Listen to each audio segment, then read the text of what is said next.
Hi, and welcome back to the Eras of Christ. We are so glad you're with us for this last era. Right. I'm Pastor Megan. And I'm Pastor Paige, and I can't believe that we're here. I know. How did we get to midnights already? It's too fast. Too fast. 10 is not enough, Taylor. No, but don't worry. This is only the beginning. This has been such a great journey. We'll talk about this more at the end, but we're excited to continue with you all. So before we can do all of that, we have to talk about midnights. Oh, yes. One of the 5 versions that came out with the artwork. Yeah. So, funny story about this particular album. So, my favorite color is purple. Oh, I know. And the Target version was lavender. Okay. So I drove like an hour and a half to a Target that actually had the lavender version and picked it up because I'm crazy. But it's beautiful. It's amazing. So exciting. Yes. So the color for this era is navy blue. Mm-hmm. So midnights, you know, that color that you see in the night sky at midnight. Right. Is that color. Whereas I am wearing my Hi, It's Me, I'm the Problem t-shirt. This is, I was telling Paige earlier, was my first official Taylor Swift merchandise that was not an album that I purchased. That's fabulous. But I just loved it. So this era started in 2022, October of 2022 to be exact. Yeah. We're more vintagey. Yeah. Like her clothing was very 70s-esque. Yeah. And she talked a lot about loneliness and overnight, and how we got the track listings was probably one of my favorite things that she's done. Yeah. To let us know. And it was the Midnights at Mayhem or Mayhem at Midnights. And every night at midnight for like 2 weeks, she would release a song title. Wow. And it was just hilarious to just sort of see what was going to come next or how she was going to announce it or what Easter eggs she was going to leave for future things that she was doing. So and this album came out in sort of chunks, right? Yes. The first release was Midnights, the tracks Lavender Haze through Mastermind. Then there was the 3 a.m. edition that added several of my favorites, I think. Yes. And then several months later. Yeah, about maybe 2 months into the Eras tour. Right. She released the Till Dawn version. Right.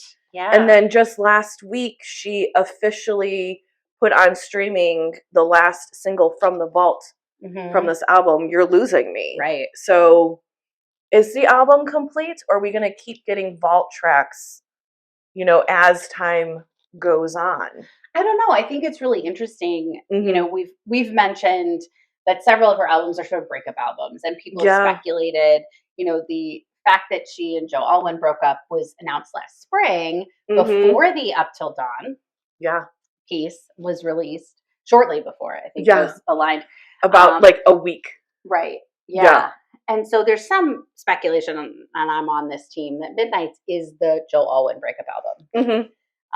And I think given where she is in her story now, I wonder if she'll release any more from this, because I think she's ready to move into the next thing. So it'll be interesting to see because if you're not a Swiftie and you've just been joining us for the Jesus portions of our podcast, how she describes midnights, it's the midnights through her career that have kept her up at night.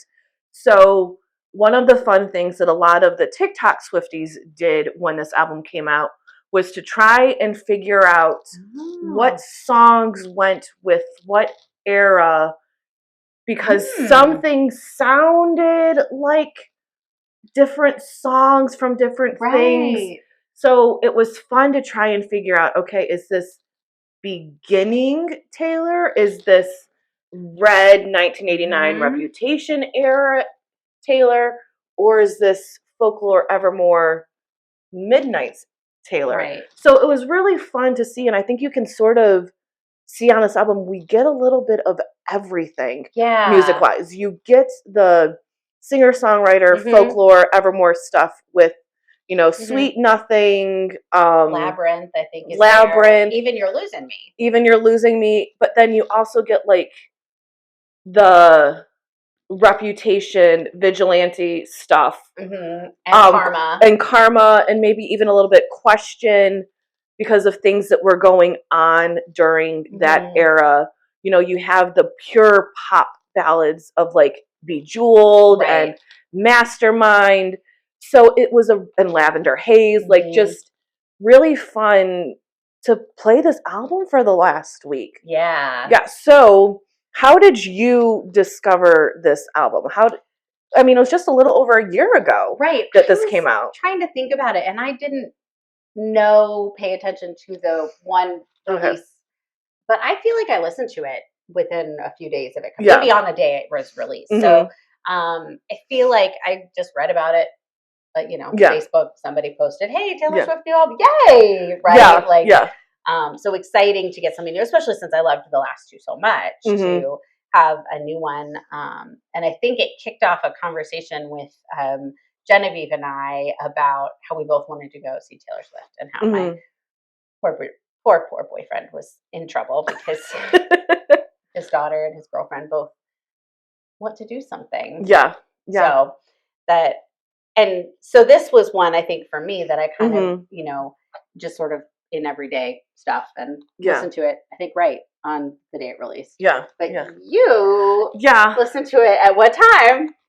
12:01 on the 21st of October when it was released. So one of the things I do to unwind at night is to just scroll TikTok. And when this album was starting to come out, you had a lot of the Swifties that were talking about the different things. Taylor was really big on TikTok doing her Midnights at Mayhem or Mayhem at Midnights. And so I knew when it was coming out. And we had heard that there were maybe double album. Was there something else going to be released with Midnights? Because Taylor said herself, well, yeah, there'll be something at midnight, but then also 3 a.m. Okay. Because she was going to get, which was, midnight on the West Coast. So she was doing something for the East Coast and then the West Coast. Oh, it makes sense. And so I stayed up till midnight and had pre-saved it on Apple Music. And as soon as it hit 12:01, I was like, play. Yeah. And you just hear the meet me at midnight. And I'm just like, oh, yes. It's so perfect. It was so good. And I think I listened to it straight through. Because at that time, we'd already had the single Anti-Hero and everything. And it was just like, oh, this is so good. But it was, a school night. I had to work at church the next morning. So I couldn't stay up till 3 a.m. to see what the big reveal was. So when I woke up in that morning, I was like, wait, we have like 5 more tracks. Oh, that's awesome. And I was like, well, and purchased that as well. And, quickly fell in love with the rest of it as well. And then when we got even more later on, this has quickly become one of my favorite Taylor albums. Yeah, it was, it really is good because it does. It has that variety, which makes it the perfect album for her to tour under the Era's banner, right? Because she's touching on so many of those things in the work. Now, when it came out, were there song lyrics that struck you? I mean, you're wearing one of mine. So one of mine was the "It's me, hi, I'm the problem, it's me," which I almost didn't put on the list because that feels so like cliche. Everybody loved that line. It's how so often so many of us feel like. And I realized when you were saying you saw it all on TikTok, I had quit TikTok right about that time. I was on TikTok for like a month. And I don't need any help not sleeping. So we deleted TikTok because sleep is good. That's why I put a time limit on my TikTok. I did that. It didn't help. It helps me the first time. And then I hit the give me 15 more minutes. Give me 15 more minutes. You should go to bed or read a book right now. But yeah, so I think the first song that I was sort of like I can sing this one a lot. It took me back to the dancing in the kitchen days or dancing in my living room at my mom's house. This was just the song to sort of be like, let go of everything. And that was Bejeweled. Oh, that's such a good one. It is, and it has that neat beat to it, and like there's this whole dance that some creator on TikTok created that she incorporated into the Eras tour. No kidding. Yes, Love it. when he went to the tour, he was the one that received the 22 hat, which is something that she does during the song 22. Is someone gets picked out from the crowd to receive the hat, and it's signed and everything. So it's Bejeweled. Bejeweled is track 9, and it's verses lyrics you all know by now, 1 through 4. So baby love, I think I've been a little too kind. Didn't notice you walking all over my peace of mind. Didn't notice you. So yeah, I just repeated it. But so what you're missing there is actually one of my favorite lines from the song. Yeah. I'm sorry to interrupt. No, but you're fine. Didn't notice you walking all over my peace of mind in the shoes I bought you as a present. Yeah. So I brilliant. Yes, it is. But I skipped that line, so I did those, and then and then 6 through 7, it's putting someone first only works when you're in their top 5. And that took me back to MySpace days. For all of you Gen Zers, Google what MySpace is. Right. For all auntie and mom, Google MySpace. We will explain it later. But you picked who your top 5 was, and then it became your top 8, and then, those 2 sets of lyrics was just like, again, Taylor, thank you. Right. Thank you for, putting someone first only works if they also put you first. Right. And as you've all heard throughout these 10 episodes, I have learned in my time as an adult that you need to do both for both friendships. Right. And then, I am told that sometimes I'm a little too kind. I'm a little too nice. I'm a people pleaser. Spoiler for lyrics coming later. And there are often times when I don't realize when people are walking all over me. And that is really hard as a female clergy person to want to not rock the boat. Right. But also to get things done and realize that, people are walking all over me because they think they can, because I'm a woman, I'm young, all of those things. So which also leads me to my second song, which is Snow on the Beach, verses 25 through 29. And it's my smile is like I won a contest, and to hide that would be so dishonest. And it's fine to fake it till you make it, till you do, till it's true. So I'll just spoiler alert. Yes. This was one of my re-listen lyrics. Yeah. And I love that idea of it's fine to fake it till you make it, till you do, till you do. And it reminds me of a quote from John Wesley, who, especially for our Swifties, John Wesley is the founder of the Methodist movement. So we're both United Methodist pastors. Yes. He said that we're called to preach faith until we have it. And when we have faith, we will preach it. And so that line makes me think of that, right? There are some times when you just got to go out there and put on a brave face. And suddenly you discover you're brave. Yeah, and it makes me think of my first 4 years of ministry. I have a smile because I know I'm doing what I'm supposed to be doing. But I am for sure faking it some Sundays or some days, and I'm just going to keep doing it until I know I'm doing it right, or I'm doing it right for that context. So yeah, those were my 2 first listen songs. So what about you, Paige? So I mentioned the anti-hero lyric. Yes. But I also liked Snow on the Beach. Yeah, but a different lyric. I did. So I'm going to use the clean version because this one has a bit of cursing in it, but lines 9 and 10, and it's in the chorus. Now it's like snow on the beach, weird, but it was beautiful. And I am someone who has come to realize that I can be both a little odd and geeky and nerdy, and still that there are people who find me beautiful, right? Or that all of that. And so it just like makes me think of myself in a weird way, like, I'm a little like snow on the beach. And I think it's just such a beautiful just image as well, because snow on the beach is weird, but it's also beautiful. Right. Well, and it's, what's interesting though about it is it's not that weird here. No. Because we have beaches up on Lake Erie, and Mhm. oh, do we have snow. Yeah, snow on the beach is weird, but It it's is beautiful. Yeah. You know, and I think that's like also a really good metaphor for life. Mhm. It's weird, but it's also beautiful. Well, and sometimes it's the weirdness that makes it beautiful. Exactly, right? exactly. You know? Who would want all this to be too perfect? Right. It Exactly. wouldn't be fun. It wouldn't be fun. And it No. would be awfully boring if we were all the same. So, Yes, yes. So we shared in the last couple of episodes that we both came into it and Yes. weren't sure exactly. Megan wasn't sure exactly what to do with the last two albums. I Yeah. said, "Oh, I got it." Yeah. I looked at Midnights and went, "I don't know."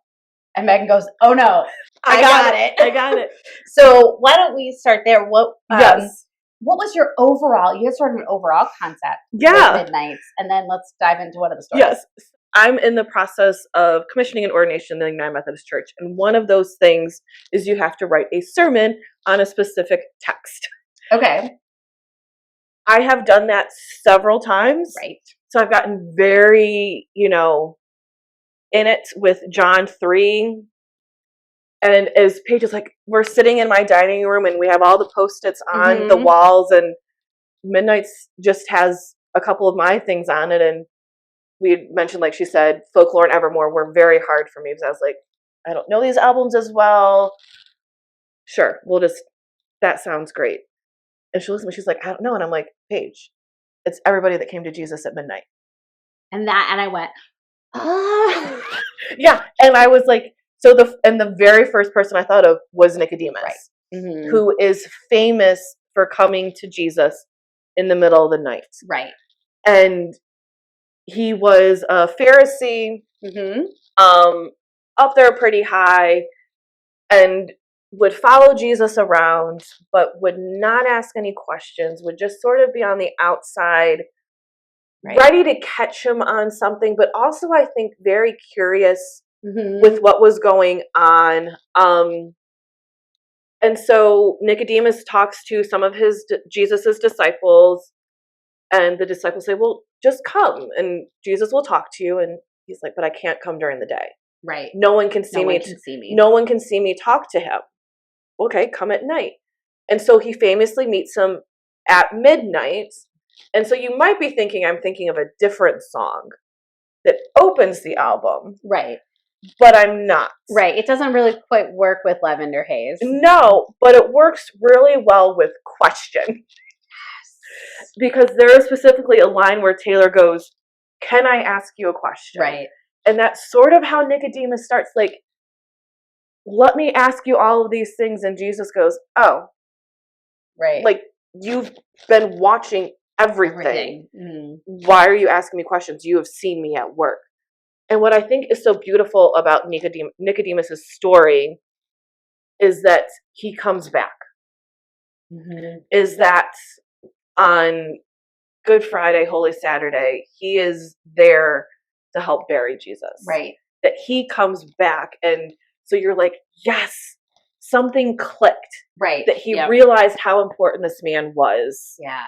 And so, I immediately went to Nicodemus and then just, we will get into all of the rest of mine because this one was probably one of the most fun albums that I had to figure out stories with. Do you know what was really fun about it for me? Yeah. That I knew you were going to have so many stories. Yes. Yeah. And I mean, because once I found the theme for me, it was easy to find the stories. And then, as we've said, every week we sort of listen to this album exclusively. Right.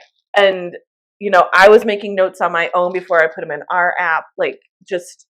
Well, because you pre-listened. I did, because during Evermore, I needed something happy every once in a while. Like every third listen of Evermore, I needed pop. I know. And so it was like, okay, but I can't put it in the Midnights one yet because I can't let Paige know that I'm cheating. I love it. Oh my God, that's amazing. So I did. Oh. I had my ideas and I had put my lyrics in and everything. So I just had a copy and paste last week. This is fantastic. So yes. So Paige, what about, you don't have a song as one of your first story things. Right. The only thing I thought about when you talked about the Midnights thing, and we've mentioned this before, is this idea that Jesus would go off by himself and rest. And he would rest and pray. And so as I read the prologue, it made me think about that. Yeah. That she kept talking about what are the things that keep you up? What are the things that you stay up for? Mm-hmm. And thinking about, Jesus didn't seem to be someone who kept up at, Mm-hmm. but he was. I mean, there are times where he's going off to be by himself and the crowd won't leave him alone. Yeah. Right. Yeah. And so the prologue into the general mood of the album for me really relates to that piece of when Jesus goes to rest. Mm-hmm. So I think there's power in that story of Jesus resting, which we all need. Yes, and gives us permission to rest. Yes. What's another one that you pulled out? So another one, because I also see it further down on your list as well, so we can show two different ways that we looked at this song. So something that we have, I think, has been sort of maybe our Easter egg or our theme, if you want to pull in a sub-theme from Jesus over these 10 episodes, are the women. Yeah. Are the women that made Jesus who he was. Are the women that walked with him, talked with him, helped make him be better.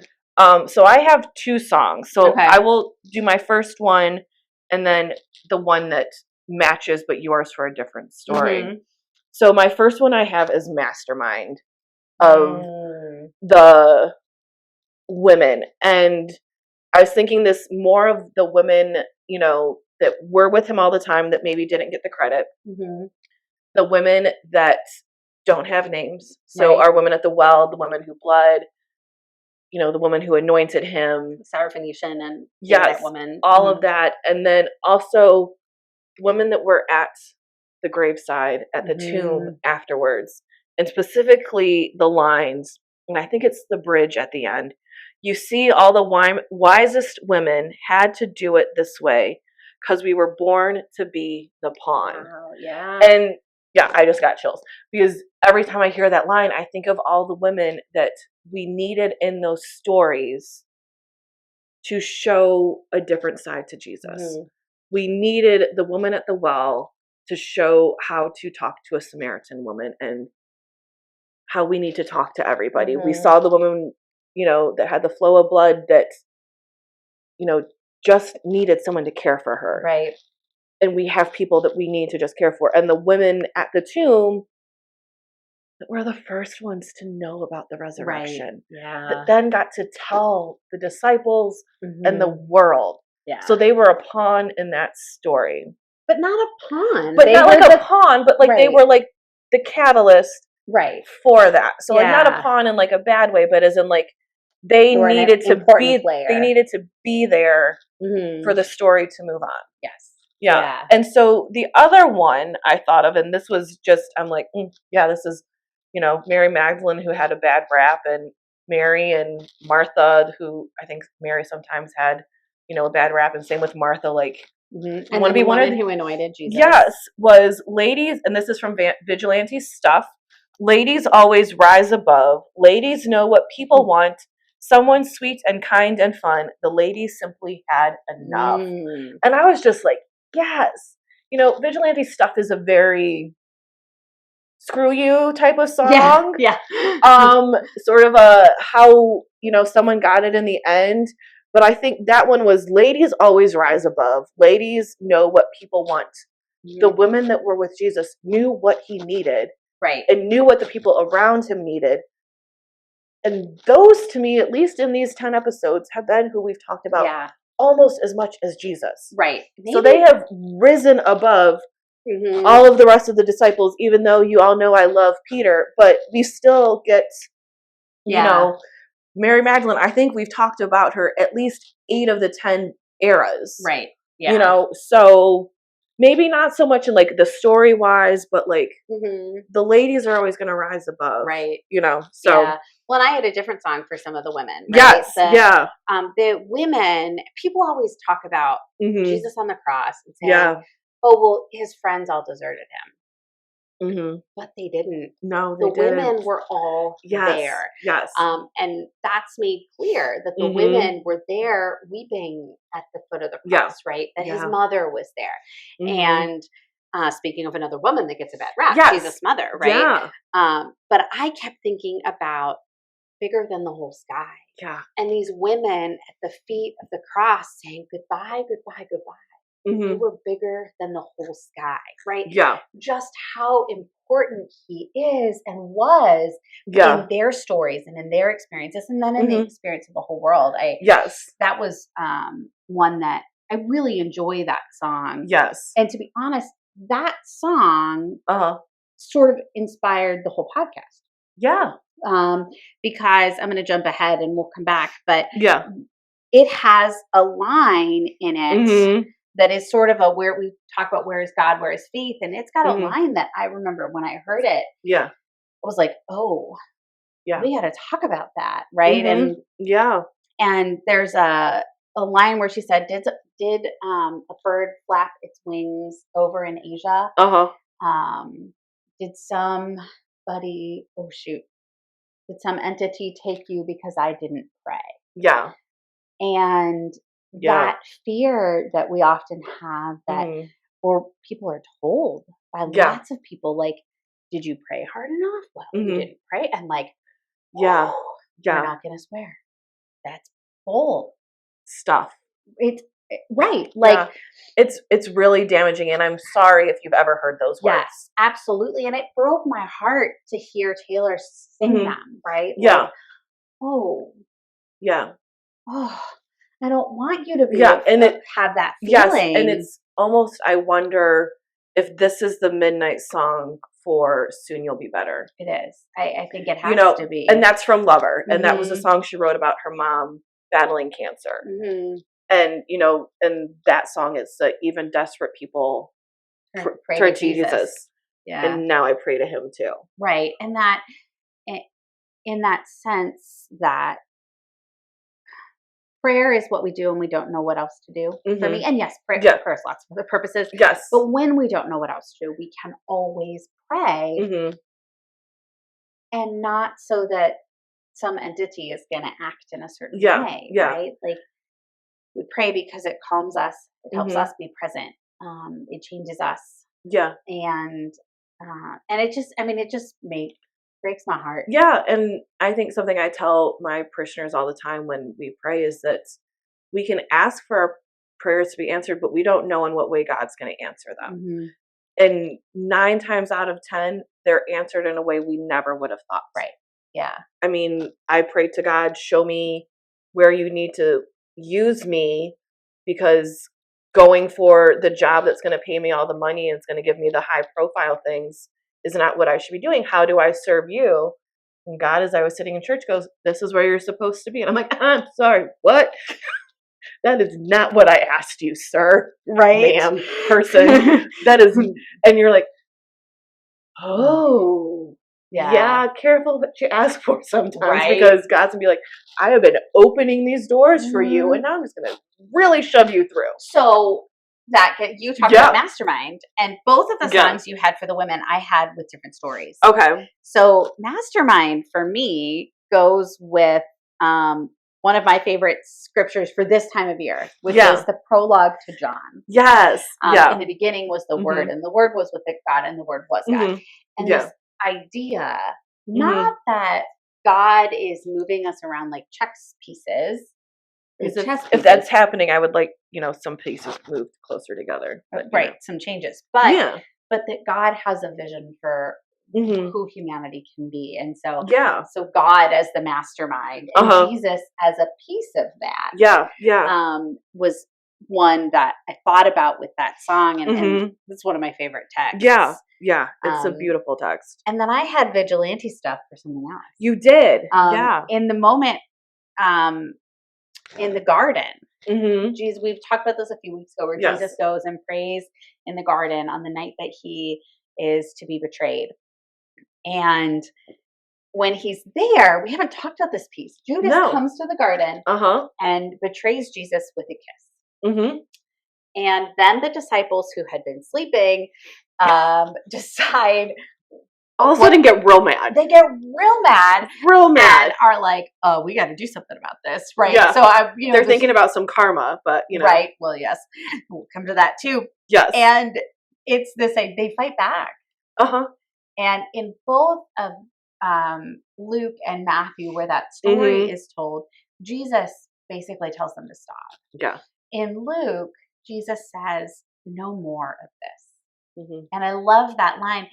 And there was just something about, I was listening to the album and I went, oh, yeah. The disciples, when Jesus is being arrested, who are like, "Excuse me, no, we're going to stand in the way here." Exactly. Yes. And I think it's like sort of like the let me give you the envelope with all of the things that are going to put your husband behind bars. Right. She looks so good driving your Benz or something, whatever it is. Yeah, with your kids. Yeah. Yes. So yeah, this album just has so many good songs, and I think this was the album that when you said this is what I would like to do with me, and I'm like, okay, and then we started plotting, and I'm like, this album was like, I got it. I understand what we're trying to do. Yeah. So this is one that I've been so excited to do since way back in September when we started talking about this. Right. So you also had a song for the garden, which is I think both of us love that story. Yes, it's such and like we've said before, we have been blessed to go to this garden, and there are multiple times in Matthew, Mark, and Luke where Jesus says, "Stay awake with me. Keep watch over me. Pray with me." There are multiple times when Jesus comes back and says, you can't even stay awake for moments. And you have some of the famous lines of, "Father, take this from me, but if this is what's supposed to happen, let it be so. Your work be done." And as I'm thinking about those stories in our Gospels, I kept hearing, "You're on your own, kid. Always have been. And you always will be." And in that moment, I don't think in his 3 years of ministry that we know of, Jesus was ever truly alone or felt alone besides maybe the temptations and the 40 days in the desert. But that didn't have the anguish, the loneliness. And "You're on your own, kid" is the track 5 of this album. Okay. So it's got that deeper anxiety, emotional things that we're used to from these lyrics of Taylor, and just like, "You're on your own, kid." And I can't imagine, and I hope I never have to imagine or experience, having 11 of your dearest friends sitting amongst you, your 3 closest friends coming closer with you, and you are just devastated because of what is on your shoulders, what you know is going to be happening in a matter of hours. Right. A matter of a day and a half of what's going to be happening to you. And your closest friends are asleep, not giving you that support they need or you need. And that's when I also then think of, who was awake with Jesus but doesn't get mentioned? The women. After, like, in my imagination of how this story plays out, the women have finished cleaning up the Last Supper, have paid the bill, and are now sitting, keeping watch over the men. And watching over Jesus. Just still sort of on the outskirts because we know they end up at the cross. So I feel like they were just moving just a little bit behind, so maybe they weren't noticed, so they wouldn't be called out like Peter was. Right. But truly in this moment, Jesus was on his own. Right. But what's beautiful and we're reminded of is he wasn't. His Father, his God, was with him. Yes. Yeah. That's such a, that story is one that in my life I've turned to a lot when I needed that reminder that I'm not alone. Right. Because even, you're on your own, kid. You always have been. And I think at the end of it, but you're going to make it. That's not the exact quote, but we'll get to it. You will. Okay, well, let's get to it. What's the exact quote? What's the quote I got? So, because it's one of my re-listen verses.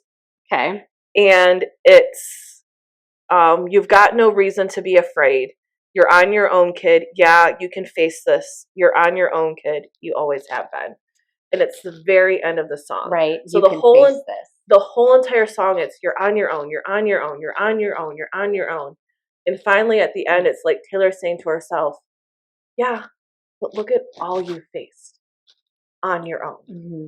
All you've accomplished on your own. Mm-hmm. That even though she is surrounded by people, she's surrounded by her parents, her brother, Travis, the whole Kelsey clan now, everyone. Right. Her, tree. Her tree, Abigail, all of her people.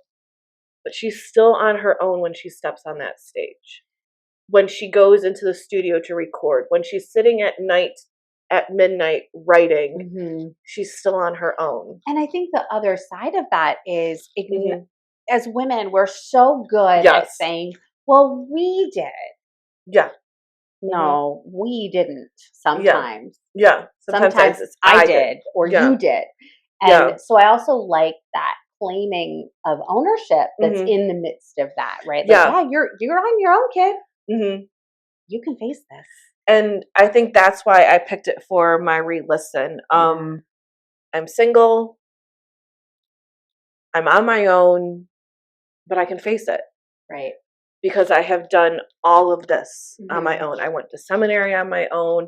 I went to my pastor on my own and told him this is what I wanted to do without mom knowing. All of these things I've done on my own, so I don't need to be afraid. But it's okay to be afraid. Right. You just don't have to make it doesn't have to stop you. Exactly. It can be a power that I can have. And I think that's what Taylor did by putting this out here and having it be a track 5. Is she's claiming it. That, no, sometimes we are on our own, but we can face this world. Right. Together individually. And that idea of lonely or being alone, right, has been such a part of our world in the past 3 years. Yeah. With COVID and all of that. And so I think that idea of we're alone, we're on our own. Yeah. And we also have people around us. We also have a God who loves us and who's watching over us and who's with us in this, right? Yeah. That's why we make the friendship bracelets. Yeah. Right? So make your friendship bracelets. Just, take the moment and face it. Yeah. There's courage. There's so much courage in that song. Yeah. It's not just the depressing nature of you're on your own, kid. No, you can face this. Yeah. So that's great. Yeah. Yeah. And, I think one of my other songs that goes with a story, but then also can take us into where we found God is, we've talked a little bit about this story before, is the healing of the man at the pool. Okay. Yeah.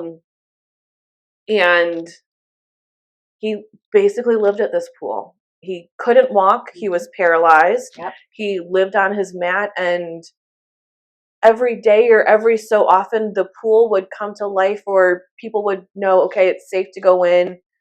And it was a healing pool. Right. And the story is that an angel would come down and touch the pool. Yes. Yeah. And he couldn't get in the pool. Right. And he saw all these people get in and then walk out and be fine. And so there's a line in Dear Reader that goes, prayers of a cursed man. And I think he thought he was cursed because of his predicament, the fact that he couldn't get in the pool, the fact that he didn't have help to get in the pool. And Jesus comes and sees him and says, pick up your mat. Right. He's like, but I can't. Just pick up your mat and go. Yeah.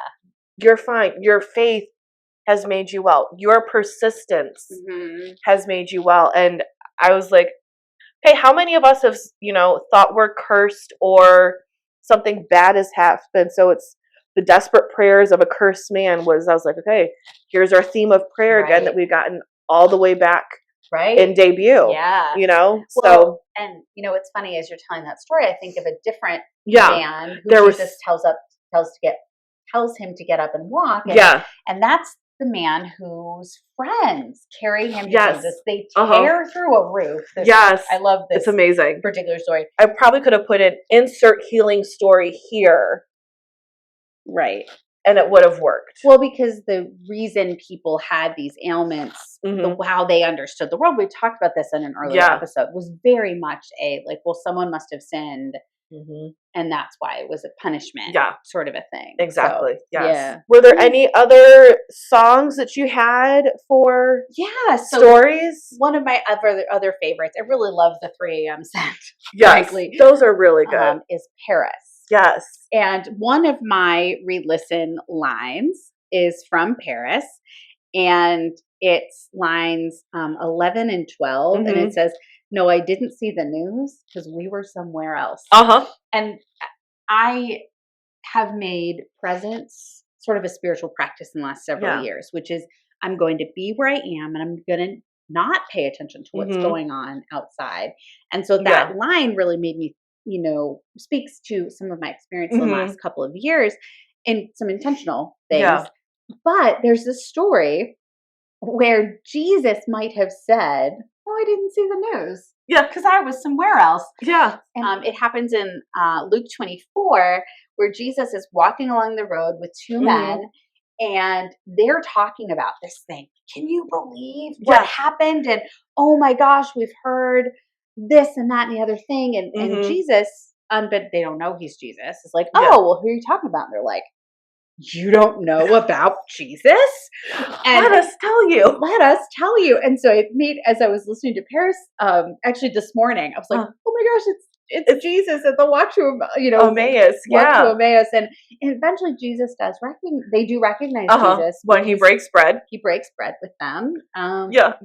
So when we started this project, it was very much right. We're going to talk about the eras of Jesus, his life, and throughout it, we've kind of also talked about, well, what's next? Where do we go from here? And we've got at least one more episode in this first season. That will be next week because it's Taylor's birthday. Yes. On the day that we record. And Taylor is in her Jesus year. Yes, which is 33. Right. When you're 33 and when you turn 34, you've now lived longer than Jesus. So she'll be turning 34. Congratulations. Yeah.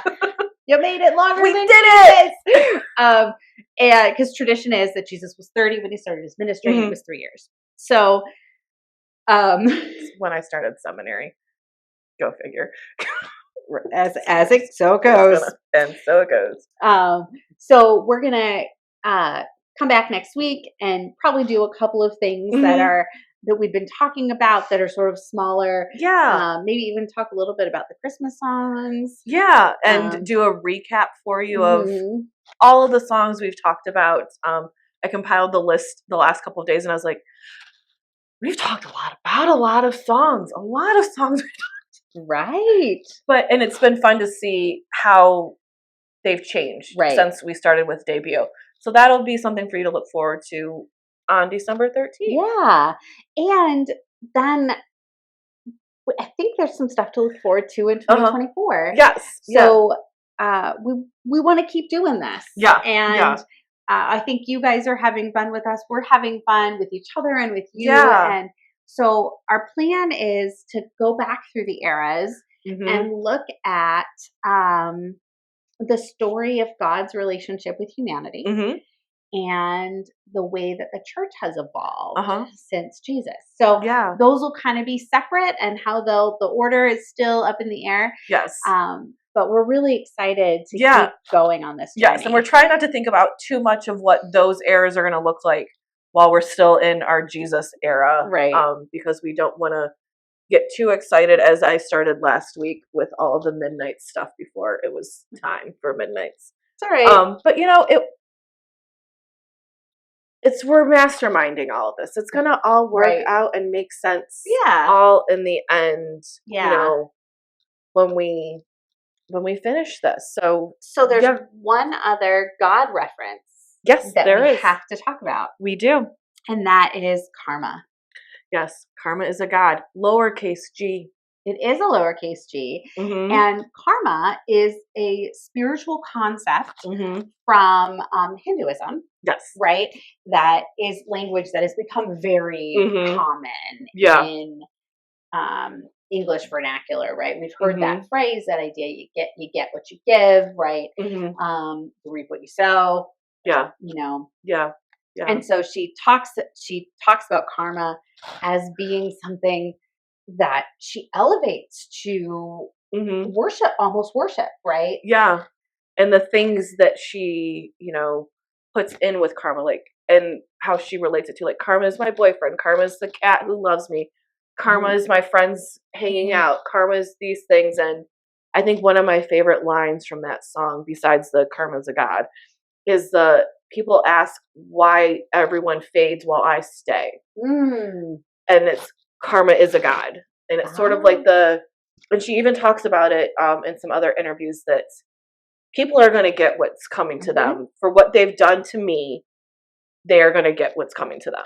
Well, and there's an earlier part of the song that where she's kind of like, karma doesn't scare me. Yeah, right? not I'm sorry anymore. Karma scares you. Yeah. And it makes me think about the different reasons people come to faith. They believe in Jesus, why Jesus is important to them. Yeah. And for me, right, Jesus isn't important to me in my story because I'm afraid of something. Yeah. Right? Jesus is important in my story because through him and because of what he's done, the love of God is open to us and to everyone. And it's not a relationship built on fear. And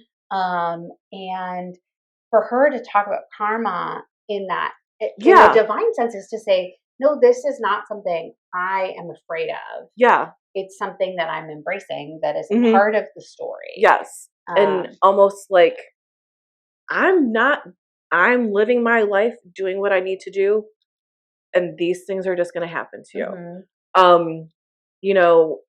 Karma is definitely, I feel like it belongs in the Reputation era, with all the things that she did with that, and how she's used her voice more since then and realized she can use her voice.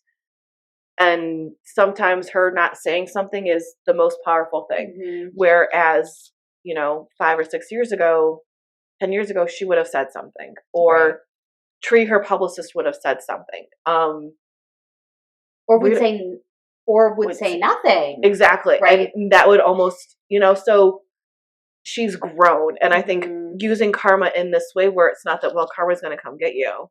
Right. Sort of like that song. It's, nope. Things are going to happen how they're supposed to.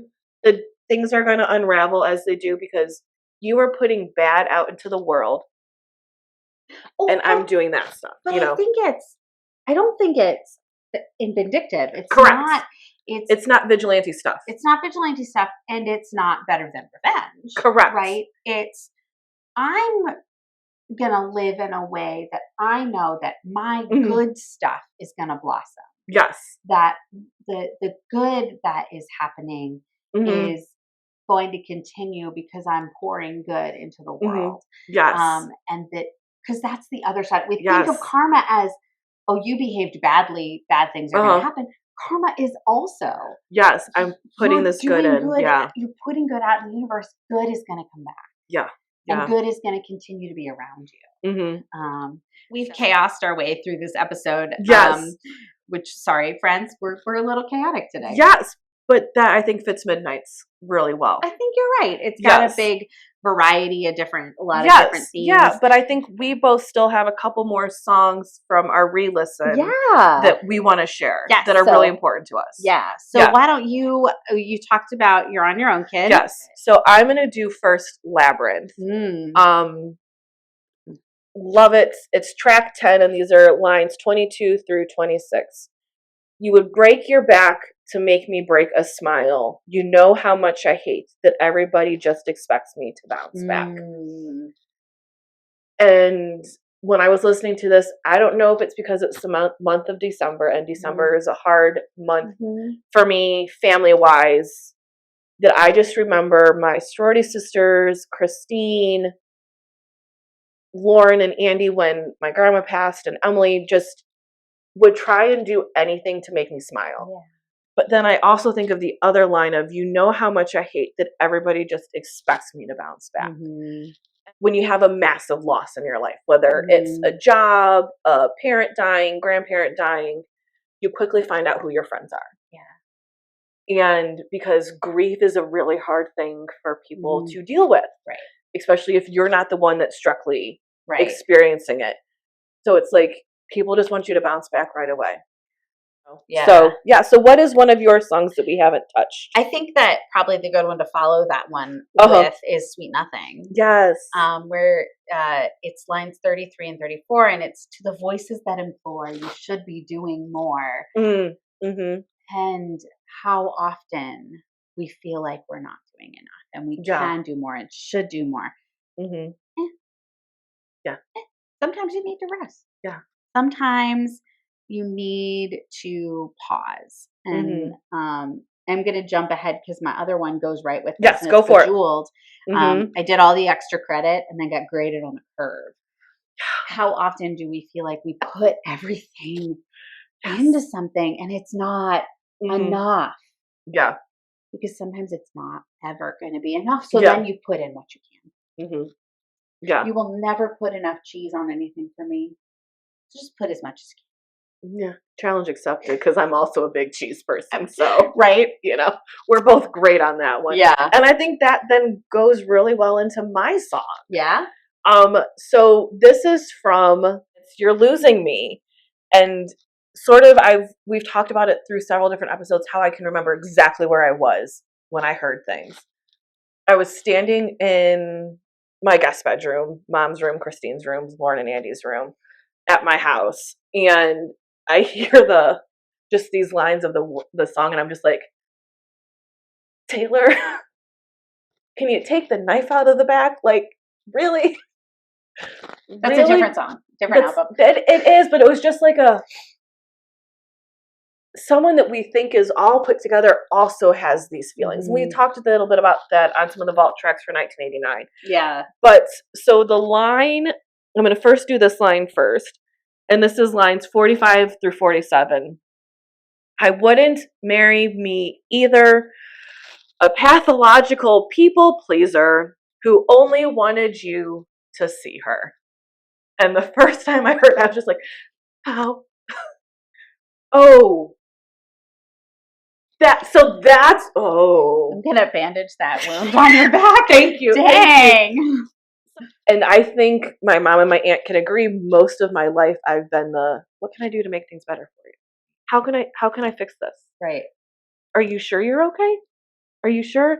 But there are also times where I'm like, I'm asking you, and this is a characteristic of it too, is I'm asking you how you're doing because I need you to check on me. I need you to ask me how I'm doing. Yes, because I just need you to see me right now because things are falling apart. And that then takes us to the very first line of the song, and it says, you say, I don't understand. And I say, I know you don't. And there are just so many times in my life, whether it's in pastoring, in my personal life, in my grief life, that someone will say, I don't understand what you're talking about. And it's like, I know you don't. I just need you to hear me right now. Yeah. And Christine knows this. There are many times she doesn't understand the pastor world because this is so different from her insurance world. Right. And I know you don't understand. Just listen. Just be here. And Christine does a beautiful job of letting me just jump and then we move on. Right. And it's sort of do you need me to give you advice or do you just need me to listen right now? Right. And we've known each other for 20 plus years. She's really good at understanding when I just say something. She's like, you just want me to hear this right now. Okay. Yeah. So about those cookies we're making, so just need someone to receive the yes, things. Yes. Exactly. So those were my songs of the re-listens. We talked about You're on Your Own, Kid. Do you have any other songs that we have or anything else that we need to wrap up? Well, we've talked a little bit about what the track 5 was. Yes. That it was You're on Your Own, Kid. But what's your track 5 Jesus story? I feel like this is the episode when I just sort of looked at you and said, so. Didn't even prepare you for it. Yeah. So I think it's a toss-up. Okay. But I think the one I'm going to lean towards, because it's the very, very first thing I thought of when I thought of this album, is Nicodemus. Okay. Not the song that I picked, the story I picked to go with this song, but for me, Nicodemus is the person that changed how I looked at this whole project. Okay. That was bigger than the whole sky for you. For me, it was well, Midnights is the people that met him at midnight. Right. Yeah. So Nicodemus was the very first person I immediately thought of. So it's Nicodemus, and like right there below it is praying in the garden. Yeah. See, so they're like the praying in the garden is yeah, what I would. That was my second. Like those two would probably be, we could have a dual track, a side A and a side B for all of you record cassette player people. You gotta love the cassettes are coming back. Anyway. Yes. Friends, we have been talking about Midnights for a minute. For not quite a midnight yet. And we we always enjoy when you're here with us, sharing this journey. We're excited for what's next. Yeah. Just like, I'm excited for what her next era is. Yes. So I hope you'll stick around. Join us next week for a bit of a recap and maybe some other special things before we take a break for the Christmas and New Year's, because we're pastors and it's busy. Yeah, just a little bit of a busy season. Yeah. Yes. So thank you again for listening. Yes. Find us anywhere you get podcasts. Please share with other people, whether they're Jesus-y or Swifty. Hopefully they would enjoy and would learn something, and or just would like being able to combine two things they're passionate about. Yes. And as always, make sure you answer our questions on Sunday, our Midnight Jesus story. What story would you add to this era? What would be your track 5? Do you agree with the Nicodemus and the garden, or would you put something completely different in there? Do you have a midnight verse? And then lastly, because we're going to try and touch on it next week, what did we miss? Right. What story of Jesus's did we miss? What story are you like, but they didn't cover that? Right. Please let us know, and we will figure out where it fits. So we would love for you to help us build the next episode. Yeah. So please, you can message us on our website, pastorswifties.com, our Instagram, Facebook. If you know us, you can message either of us personally. Talk to us. That would be great. We want to know what stories you were like, oh, we can't believe you didn't cover whatever it is. So, and as always, we're going to end with our PS. So, Megan, you want to pray us out? Let us pray. God, you meet us at midnight, in the morning, in the afternoon. You always make sure that we are not alone, although it can feel like we are on our own. But you are there with us through the lavender haze and the maroons and the midnight rains of life. And you love us in spite of all the flaws we think we have. For you are the one that will never see us as less than, for you're wonderfully made in your image. For you, we are your beloved children. In your Son's most holy and precious name we pray. Amen. Amen. Well, friends, whether it's midnight or noon, may you know the love of God in all that you do. Have a great week. Have a great week.